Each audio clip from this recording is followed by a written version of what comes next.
The sky hung low and gray over the city that day, drizzling a gentle rain that tapped on rooftops and sidewalks like a lullaby for the weary. But inside the heart of 8-year-old Lily, there was still a flicker of warmth, untouched by the cold. She sat on the wooden steps outside the shelter that had become her home for the past few months, cradling a single cookie wrapped in a tissue. It was a chocolate chip cookie, soft and warm, given to her earlier by a kind old lady who volunteered every Sunday. It was her only treat that week, and quite possibly the only thing sweet in her life lately. But Lily didn't eat it right away. Her stomach growled, but her heart told her to wait.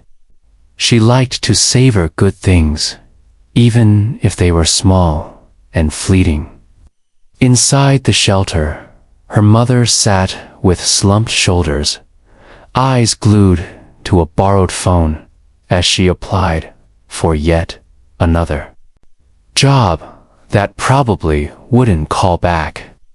Lily saw the exhaustion in her mother's face every day, the kind that couldn't be fixed with just rest. Since her father died in a car accident 2 years ago, life had become a blur of hunger, grief, cold nights, and borrowed hope. But Lily was the kind of child who still believed in magic, even when life stopped being kind. Her world had been reduced to second-hand coats, shared blankets, and day-old bread, but she still found joy in little things. That belief in something better, in a magic of kindness, was the reason she noticed the man sitting alone across the street. He was on a worn park bench, drenched in stillness, as if he had forgotten how to move. He wore a wrinkled suit that might have once been expansive, and his face was marked by shadows that no sunlight could erase. People walked by him like he didn't exist, their lives moving forward while he remained frozen. There was something about his eyes, the way they stared at the pavement, empty and hollow, that stirred something in Lily.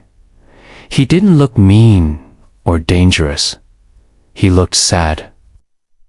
Sad in a way that made her heart ache.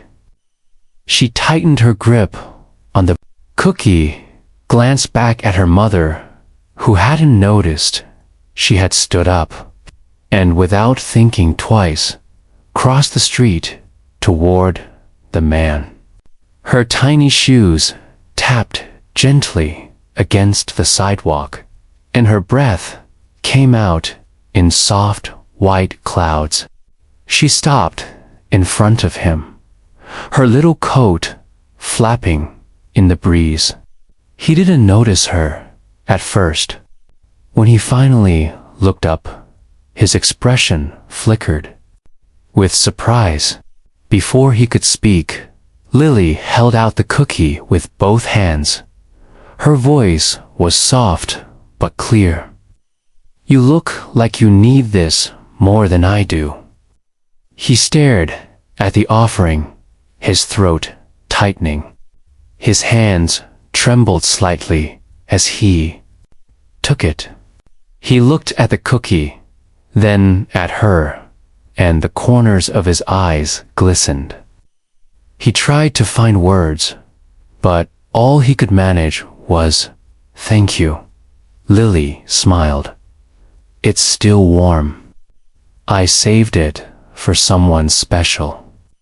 She didn't wait for him to say more. She turned and walked back to the shelter, the wind brushing through her hair, as if the world had just witnessed something sacred. The man sat still, holding the cookie in his hand like it was a relic. His name was Ethan Carter. A year ago, he had been a celebrated tech mogul, a CEO whose name graced magazine covers, whose company had once been called the future of innovation. But a scandal, false accusations, betrayal from trusted friends, and public humiliation had brought everything crashing down. His company was seized, his accounts frozen, and his reputation smeared beyond recognition. He had lost everything: money, fame, pride, and with it, the will to keep going. For months, he drifted through the city like a ghost, hiding behind anonymity and growing more hollow with each passing day. That cookie, that act of pure kindness, pierced through his darkness like sunlight through fog. He didn't eat it right away. He carried it home like a fragile miracle and placed it gently on a napkin in the center of his dusty kitchen table. That night, for the first time in years, he wept, not out of self-pity, but from the overwhelming feeling of being seen, of being cared for. The cookie remained untouched for hours, until finally, under the pale light of dawn, he took a bite. It tasted like hope. That single bite reminded him of everything he had lost, but more importantly, everything he could still become. He didn't know who the little girl was or why she had chosen him, but something inside him shifted. He made a promise to himself. That night, if he ever found her again, he would do whatever it took to thank her properly. He would honor her kindness in a way that mattered. From that moment on, Ethan returned to that bench every afternoon, waiting, watching, hoping to see her again. Not just to thank her, but to figure out how to live again, how to rebuild not an empire, but a soul. The weather began to soften as spring approached, and with each passing afternoon, Ethan returned to the bench across the shelter like a man trying to find a lost piece of himself. He sat quietly, often with a bag of fresh muffins or apples, always hoping he'd see the little girl again. The cookie she gave him had become more than a gesture. It was a turning point. He hadn't told anyone about her, not even the one or two friends he still had left from his old life, because what she did felt too personal, too sacred to explain. Then, one day, he saw her. She came bouncing down the steps of the shelter, her arms full of books and her laughter carrying across the street like music. When she saw him, she stopped in her tracks, then broke into a smile so wide it seemed to erase every gray cloud in the sky. "Cookie Man," she shouted, racing. Over to him, Ethan stood up, stunned and overjoyed. She hugged him without hesitation. "I hoped I'd see you again," he said softly. "I've been looking for you." She sat beside him, like they were old friends reunited. He handed her a warm muffin from his bag. "This one's for you. It's my thank you." Her eyes lit up like stars as she unwrapped it and took a bite. "It's really good," she said through a mouthful. "You're welcome." She had been through enough to be wary of strangers, but when she saw how gently Ethan spoke to Lily and how comfortable her daughter was around him, her guard slowly lowered. Ethan introduced himself only as Ethan, omitting any titles or history. Over the next few weeks, he began volunteering quietly at the shelter. He fixed broken light switches, painted walls, cleaned floors. He didn't want to be noticed. He just wanted to help. But more than anything, he wanted to be near Lily. Her presence soothed something in him, reminded him of the man he once hoped to be. She often told him about her dreams of opening a bakery one day, where every cookie came with a smile, of making people happy through small acts of sweetness. Ethan listened carefully and began to dream with her. One night, in the quiet of his apartment, he sketched out a plan, not for another tech empire, but for a bakery, a real one. A place with checkered floors, warm lights, and shelves full of hope. He called it Lily's. He used what remained of his unsized savings to buy a small, run-down storefront. He renovated it by hand, worked late into the night, poured every ounce of care into it. He never told Lily what he was building. He wanted it to be a surprise. Weeks later, he invited her and Grace to see something. They walked together down a quiet street and stopped in front of a freshly painted bakery with bright windows and a wooden sign that read, "Lily's Cookie Corner." Lily gasped. Ethan handed her a small brass key tied with a ribbon. "It's yours," he said, "because you gave me something when I had nothing." "Let me give something back," Grace cried. Lily stood speechless. When they stepped inside, the scent of vanilla and cinnamon wrapped around them like a hug. There were children's drawings on the walls, small tables with books and crayons, and trays of cookies still warm from the oven. Ethan didn't take credit. He simply told people the bakery was inspired by someone special. Word spread. Customers came, drawn by the story, by the kindness, by the magic.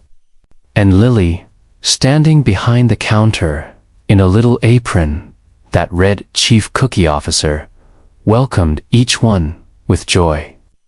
The bakery became more than a place to eat. It became a sanctuary for the lonely, a celebration of second chances, and a living tribute to what one small act of kindness could become.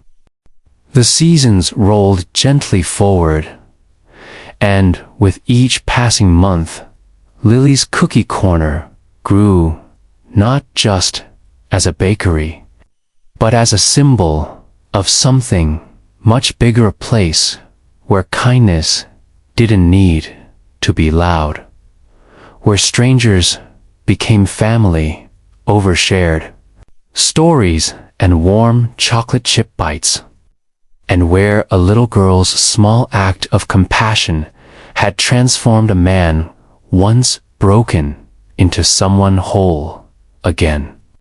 Ethan became a quiet pillar of the neighborhood, never claiming ownership, never signing his name on the windows, but his presence was felt in every corner of the shop. From the hand-carved chairs, he repaired himself to the secret strawberry glaze recipe he invented one night when Lily told him she wanted a cookie that tastes like sunshine. He came in early to knead dough with Grace, who had now found not only stable work but a renewed sense of pride and joy she thought she'd lost forever. She often watched Ethan with the eyes of someone who understood what pain could do to a soul. And though he never spoke in detail about his past, Grace knew whatever haunted him had begun to loosen its grip the moment Lily handed him that cookie. Life was steady, simple, and warm in a way that Ethan had never experienced in his high-rise. Glass-walled years of CEO fame, and that new rhythm became his therapy, his redemption, his quiet song. But peace, even when it finds a home, is not immune to the unexpected. And one late afternoon, as the sky turned pale with the hush of approaching rain, a sleek black car pulled up outside the bakery. A tall man in a pressed suit stepped out, followed by a younger assistant holding a leather folder. They didn't come in to buy cookies. They asked to speak with Ethan. Customers fell quiet. Lily looked confused. Grace's eyes narrowed with caution. Ethan, wearing flower-specked jeans and a faded apron, stepped out from the kitchen and faced them. The man introduced himself as the current CEO of the company Ethan had once built, still bearing his name, still riding on foundations. Ethan laid before it all fell apart. What surprised everyone was the tone. The man wasn't cold. He was apologetic. The world had begun to shift, it seemed. The real culprits behind Ethan's fall from grace had finally been exposed, and public opinion had turned. The media now painted him not as a disgraced tycoon, but as a genius betrayed by the very board he trusted. Investors wanted him back. They were offering a formal apology, a chance to return as a board member, a blank check to build again. The room held its breath, but Ethan didn't even blink. His response was simple. "I already rebuilt something," he said, glancing toward Lily, who stood behind the counter with cookie batter on her cheek and innocence still glowing in her eyes. The men didn't press. They left respectfully, and life inside the shop resumed with a collective breath of relief.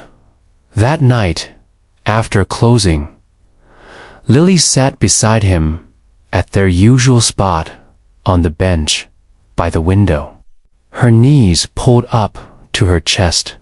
"Were those people from your old world?"